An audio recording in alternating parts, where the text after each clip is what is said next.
আসসালামু আলাইকুম। দুপুর 2:30 আজ সোমবার। বাংলাদেশ বেতার কক্সবাজার স্থানীয় খবরে স্বাগত জানাচ্ছি শামীম আক্তার। কক্সবাজারে হামের প্রকোপ কমেনি, দিন দিন বাড়ছে আক্রান্তের হার। প্রতিদিনই জেলার হাসপাতালগুলোতে নতুন নতুন রোগী ভর্তি হচ্ছে। আজ বেলা 12টা পর্যন্ত গত 24 ঘণ্টায় জেলা সদর হাসপাতালে ভর্তি রয়েছে 204 জন শিশু। জেলা সিভিল সার্জন কার্যালয়ের দেয়া তথ্য মতে 29 মার্চ থেকে 25 মে পর্যন্ত জেলায় 2527 জন শিশু হামে আক্রান্ত হয়েছে। গত 20 মে পর্যন্ত জেলায় 4,57,478 জনকে হামের টিকা দেওয়া হয়েছে। জেলা civil surgeon doctor Mohammad Sabir বলেন, ক্যাম্পেইন শেষ হলেও হামের টিকাদান চলমান রয়েছে। ফলে আতঙ্কিত না হয়ে অভিভাবকদের সচেতন ও শিশুদের প্রতি যত্নশীল হওয়ার পরামর্শ দেন তিনি। পবিত্র ঈদুল আজহা উপলক্ষে কুতুবদিয়ায় প্রায় 150 জন দুস্থ ও হতদরিদ্র ব্যক্তিকে প্রধানমন্ত্রী তারেক রহমানের ঈদ উপহার হিসেবে নগদ অর্থ দেওয়া হয়েছে। আজ সকালে উপজেলা পরিষদের হলরুমে প্রধানমন্ত্রীর ঈদ উপহার বিতরণের এ কার্যক্রম উদ্বোধন করেন উপজেলা নির্বাহী কর্মকর্তা মোহাম্মদ মিজানুর রহমান। এ সময় উপজেলা সহকারী কমিশনার ভূমি মোহাম্মদ সাকিবুল আলম, উপজেলা বিএনপির আহ্বায়ক সৈয়দ আহমদ চৌধুরী, সদস্য সচিব এম এ সালাম কুতুবী সহ সরকারি কর্মকর্তা, স্থানীয় জনপ্রতিনিধি সহ সংশ্লিষ্টরা উপস্থিত ছিলেন। এদিকে চকরিয়ার বদরখালী ইউনিয়নে 1412 অসহায় দুস্থ ও হতদরিদ্র পরিবারের মাঝে চাল বিতরণ করা হয়েছে। আজ সকালে ইউনিয়ন পরিষদ কার্যালয়ে প্রতি পরিবারকে 10 কেজি করে বিশেষ ভিজিএফ এর চাল দেওয়া হয়। এ সময় বদরখালী ইউনিয়ন পরিষদের panel chairman Saddam Hossain, union বিএনপির আহ্বায়ক আহসানুল কাদের চৌধুরী সাব্বির এবং প্রশাসনিক কর্মকর্তা দোলন পাল সহ সংশ্লিষ্টরা উপস্থিত ছিলেন।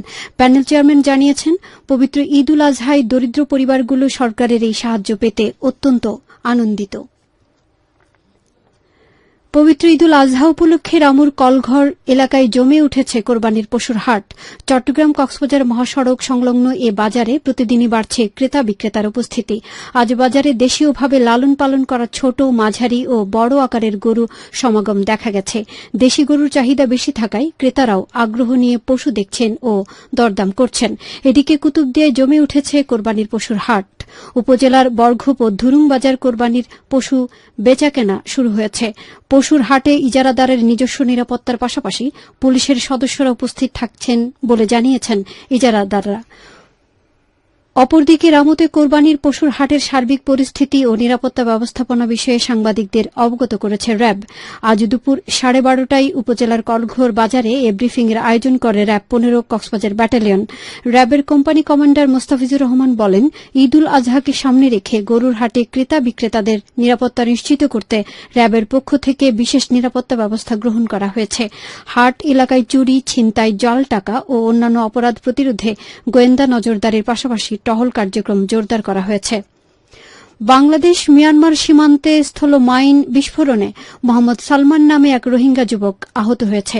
আজ সকালে উখিয়ার বালুখালী সীমান্তের ওপারে এ ঘটনা ঘটে। রোহিঙ্গা ক্যাম্প ছেড়ে রাখাইনে পালানোর সময় যুবক বিস্ফোরণে আহত হন। আহত রোহিঙ্গা যুবককে উদ্ধার করে কুতুপালং এমএসএফ হাসপাতালে ভর্তি করা হয়েছে। সীমান্তরক্ষী বাহিনী, border guard, Bangladesh BGB, Ukhiya 64 ব্যাটালিয়নের অধিনায়ক লেফটেন্যান্ট কর্নেল মোহাম্মদ জহিরুল ইসলাম এ তথ্য নিশ্চিত করেন। এদিকে গতকাল নাইখংছড়ির ঘুমধুম সীমান্তে স্থল মাইন বিস্ফোরণে 3 পাহাড়ি বাংলাদেশি নাগরিক নিহত হয়েছেন বলে জানিয়েছে বিজিবি। আবহাওয়া।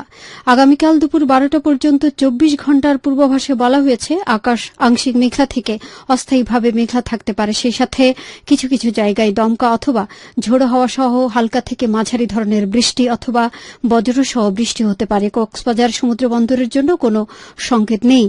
আগামী 24 ঘণ্টায় দিনের প্রায় অপরিবর্তিত থাকতে পারে এবং রাতের তাপমাত্রা সামান্য কমতে পারে।